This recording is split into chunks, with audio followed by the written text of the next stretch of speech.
샬롬. 주한 제자의 성도 여러분, 주님으로 환영합니다. 축복합니다. 아멘. 오늘 설교 말씀은 믿음의 열매는 무엇으로 어떻게 맺혀지는 것인가 라는 제목으로 함께 말씀의 은혜를 나누고자 합니다. 오늘 본문의 말씀은 우리에게 너무 익숙한 말씀입니다. 씨 뿌리는 비유입니다. 오늘 네 가지 밭의 종류가 나오고 있죠. 길가, 돌밭, 가시떨기, 그리고 마지막에는 좋은 밭입니다. 밭의 형태는 다릅니다. 상태가 달라요. 그런데 동일하게 나타나는 것 한 가지가 있는데 바로 씨앗입니다. 씨앗. 오늘 본문에서 씨앗은 무엇을 말하는 걸까요? 무엇을 의미하는 것일까요? 이 씨앗은 천국 복음이에요. 그리고 밭은 그 천국 복음을 받아들이는 성도들의 마음 상태를 나타내고 있습니다. 밭의 상태는 다르지만 동일한 씨앗이 뿌려집니다. 씨앗이 뿌려졌을 때, 천국 복음이 저는 전파가 되었을 때 밭의 상태에 따라서 열매가 맺혀지기도 하고 열매가 맺혀지지 않기도 합니다. 자, 오늘 간략하게 한번 말씀을 보면 첫 번째는 길가입니다. 길가. 여러분, 오늘 길가는 어떤 밭이냐면 밭에서도 사람들이 왕래하는 길가입니다. 사람들이 많이 밟고 다니기 때문에 땅이 아주 딱딱하게 굳어져 있는 밭입니다. 농부들이 씨앗을 뿌릴 때에 막 높이 뿌립니다. 그러다 보니까 길가에도 떨어진 거예요. 자, 그런데 사람들이 밟고 다니는 이 길가 밭은 너무 딱딱하기 때문에 씨앗이 뿌려져도 땅속으로 들어가질 않습니다. 그런데 더 안타까운 것은 이 땅에 떨어져 있는 씨앗을 새들이 와서 먹어버린다는 거예요. 너무 안타깝습니다. 새는 무엇일까요? 새는 악한 자들을 의미합니다. 악한 자들. 마가복음에는 이 악한 자를 사단이라고 표현하고 있고 누가복음에서는 마귀라고 표현하고 있습니다. 자, 어쨌든 씨앗이 뿌려졌는데 땅에 들어가면 좋은데 들어가지 않고 있으니 새들이 와서 악한 자들이 와서 먹어버리는 겁니다. 얼마나 안타까운 일입니까? 결과적으로 열매가 아예 나타나지 않게 됩니다. 자, 이것을 우리 성도들의 마음속에 비유를 한다면 이 악한 땅 그리고 완악한 땅, 이것은 사람의 마음밭을 이야기합니다. 완악한 마음, 교만한 마음, 자기 중심성이 강한 마음, 천국 말씀이 아무리 선포되어도 딱딱하고 굳어있는 땅은 결코 열매를 맺을 수가 없게 될 겁니다. 성도 여러분, 천국 복음이 선포될 때에 말씀을 듣는 자의 가장 기본적인 자세는 무엇일까요? 저도 설교학을 공부하면서 평신도들이 어떤 자세로 설교를 들어야 하는지를 강의하고 있습니다. 천국 복음이 선포되었을 때 성도들이 가져야 될 가장 기본적인 자세는 바로 회개하는 마음입니다. 회개. 여러분, 회개해야 결국 하나님께서 사용하십니다. 회개하는 자들을 주님은 사용하시고 열매까지 맺게 하는 겁니다. 하나님 말씀을 가까이 하지 않고 아무리 말씀이 선포가 되어도 마음을 굳게 닫고 있으면 결국 열매가 나타나지 않습니다. 오히려 마음이 완악한 사람들은 설교하는 설교자들을 비방하기도 합니다. 비방해요. 그래서 우리가 천국 복음을 들을 때 가져야 될 가장 중요한 자세는 바로 회개입니다. 여러분, 회개할 때에 성령께서 우리에게 천국 복음의 말씀을 들려주십니다. 그리고 순종하는 자세가 있을 때 그 자세를 통하여, 모습을 통하여 열매 맺는 삶으로 바꿔주십니다. 사랑하는 주한 제자의 성도 여러분, 우리는 길가에 떨어진 밭처럼 딱딱하거나 완악한 마음을 가졌으면 안 돼요.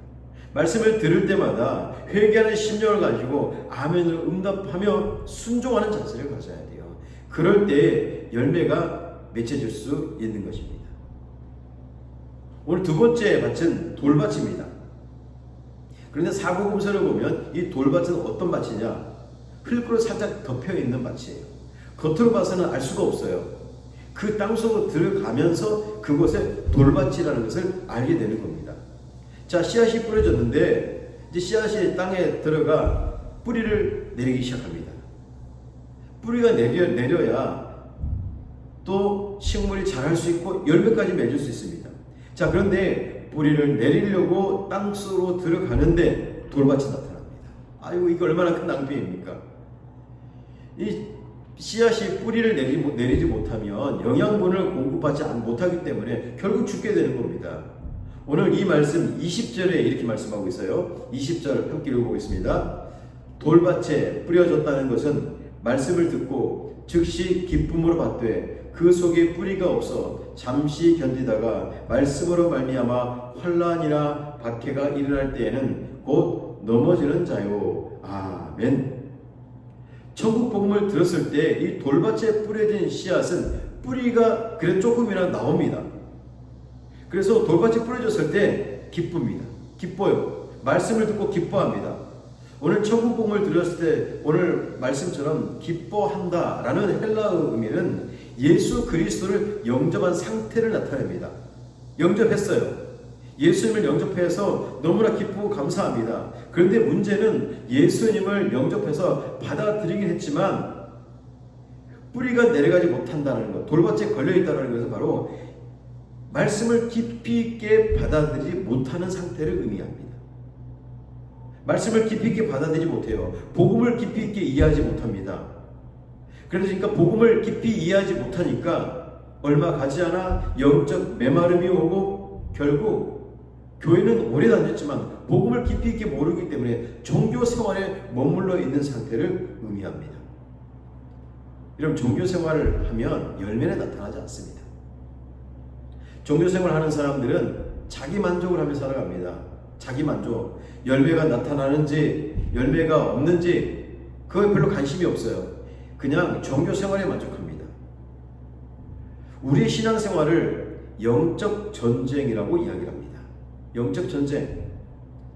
여러분, 영적 전쟁은 눈으로 보이는 것일까요? 보이지 않는 것일까요? 보이지 않는 거예요. 오늘 돌밭이었는데 흙으로 덮여 있는 것처럼 그 속에 뭐가 들어있는지 알지 못해요. 바로 이게 영적 전쟁이에요. 보이는 것에만 관심을 가져서는 안 됩니다. 이런 보이는 싸움은 누구나 준비할 수 있고 싸울 수 있어요. 하지만 영적 싸움은 그렇지 않습니다. 영적 싸움은 보이지 않는 싸움이기 때문에 항상 준비하지 않으면 안 됩니다. 그래서 보이지 않는 영적 전쟁에서 승리하려면 매일매일 영적 전신갑주를 입어야 합니다. 매일매일.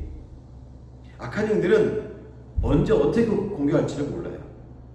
그래서 사도 바울도 영적 전쟁을 위해서 영적 전신갑주를 입으라라고 권면하고 말씀하고 있습니다. 진리의 허리띠, 의의 흉배, 복음의 신발, 또 믿음의 방패, 구원의 투구, 성령의 검, 철저하게 복음으로 무장해야 돼요. 복음을 깊이 있게 이해하고 그 이해함에 따라서 복음의 사명을 가지고 살아가야 되는 거예요. 오늘 본문의 두 번째 밭은 돌밭이에요.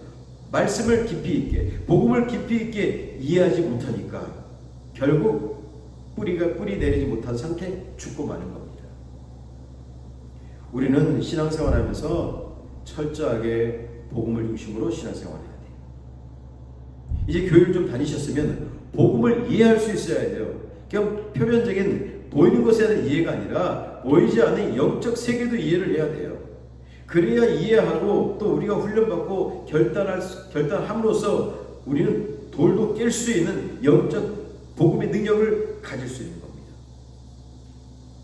복음이 깊지 않으면, 말씀의 능력이 깊지 않으면 고난이나 염려나 삶에 찾아오는 박해가 있을 때 그냥 쉽게 무너지고 포기하는 것입니다.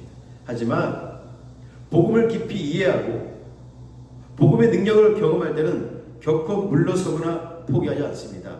앞에 돌이 있다 하더라도 그 돌을 뚫고 나가는 믿음으로 살아가는 거예요. 돌밭이 되면 안 됩니다. 우리 철저하게 말씀을 더 깊이 이해하고 배우고 익혀서 주의 능력을 찬양하는 우리 모두의 삶이 되어야 할 줄 믿습니다. 자, 오늘 세 번째 밭입니다. 세 번째 밭은 가시떨기에 떨어진 씨앗입니다. 가시떨기, 우리 22절에 말씀하고 있죠? 가시떨기에 뿌려졌다는 것은 말씀을 들으나 세상의 염려와 재물의 유혹에 말씀이 막혀 결실하지 못하는 자요. 아멘. 자, 이제 씨앗이 땅에 들어가서 뿌리를 내립니다. 뿌리가 계속 깊이 있게 내려갑니다. 뿌리가 내려간다는 것은 영양분을 계속 공급받기 때문에 이 식물의 줄기가 올라옵니다. 줄기가 올라와요. 잎사귀도 나옵니다. 그래서 기대감을 가져요. 야, 이번엔 열매가 잘 맺히겠다. 그런데 오늘 본문 말씀 보면 그 기쁨도 잠시였습니다. 오래가지 못합니다. 줄기와 잎사귀가 나오는데 그 길을 가로막는 가시떨기라는 장애물이 서 있는 거예요. 가시떨기. 장애물이 가시떨기입니다. 가시떨기는 눈에 보이는 거예요. 눈에 보이는 것. 눈에 보이는 장애물입니다. 그런데 이 뿌리가 내려가고 잎사귀가 올라가는데 이 장애물을 만나면서 결국 성장이 멈춰버립니다. 더 중요한 것은 열매를 맺지 못하는 거예요. 천국 복음을 받아들이고 기쁨과 은혜로 살아가지만 하나님께 더 집중하는 삶이 되어야 되지만 가시떨기라는 세상의 염려와 물질의 유혹에 그만 성장이 멈춰버리는 거예요. 여러분, 우리는 살아갈 때 너무나 세상적인 모습이 우리를 사로잡을 때가 많아요. 아무리 복음을 듣고 배워가고 있지만 우리는 세상적인 것으로부터 벗어나야 돼요.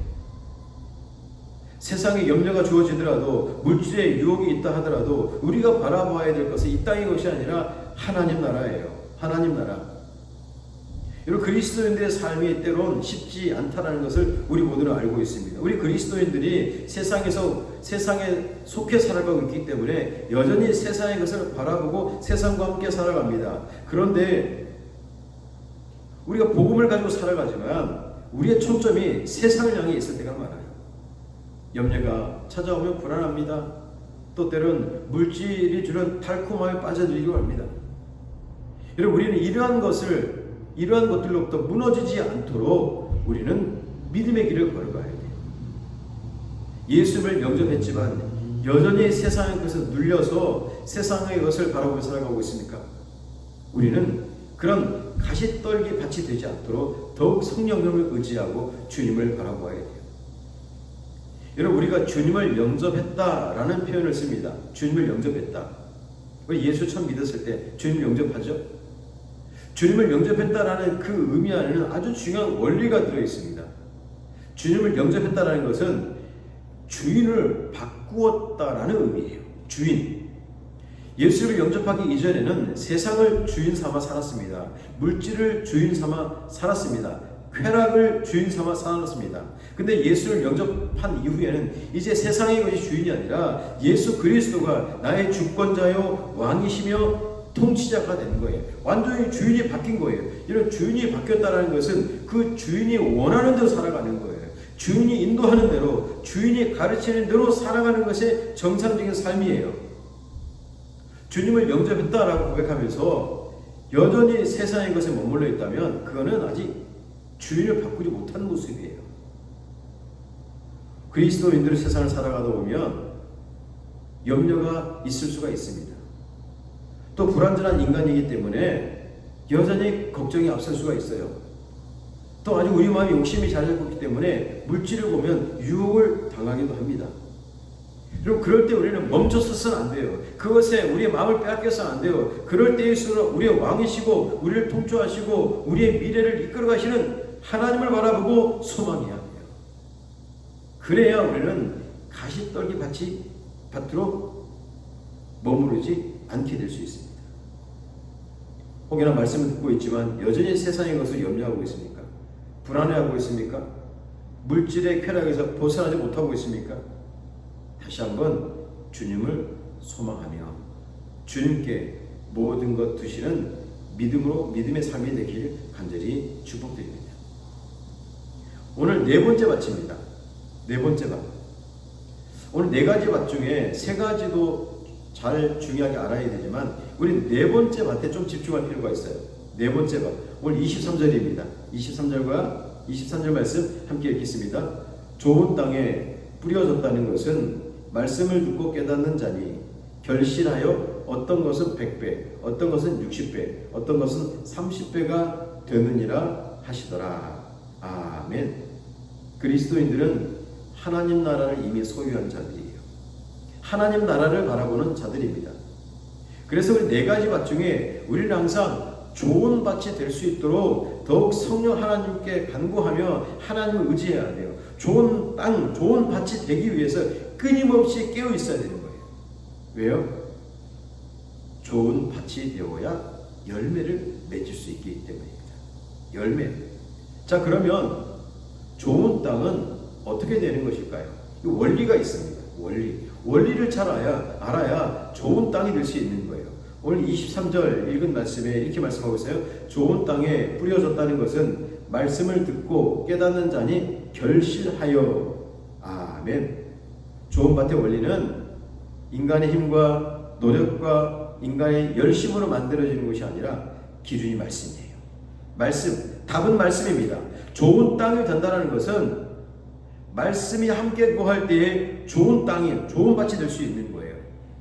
자, 오늘 말씀 보면 좋은 땅에 뿌려졌다는 것은 첫 번째, 말씀을 듣고 이렇게 우리에게 말씀해 주고 있어요. 말씀을 들어야 합니다.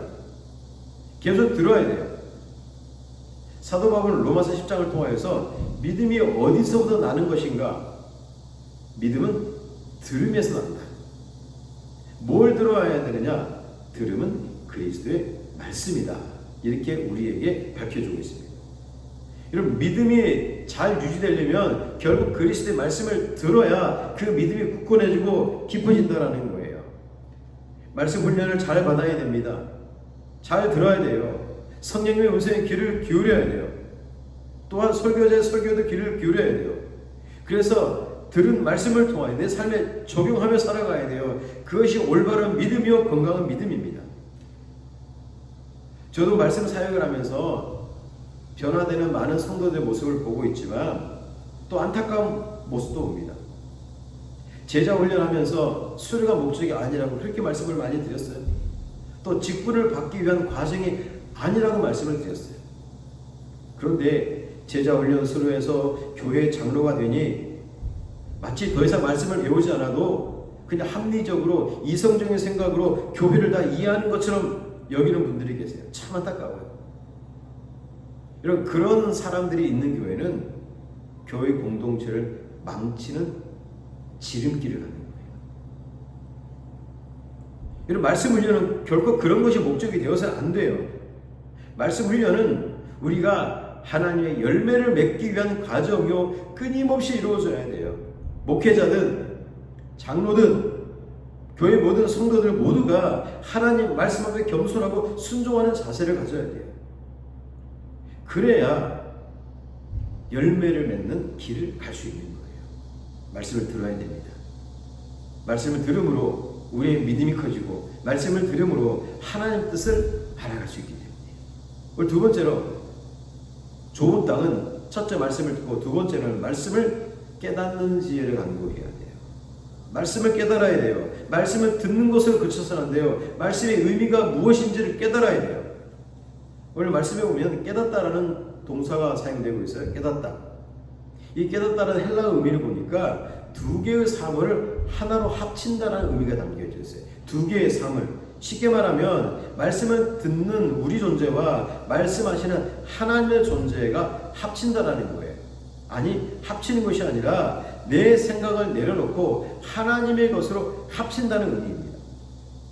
지극히 인간적인 생각을 하고 있었습니까?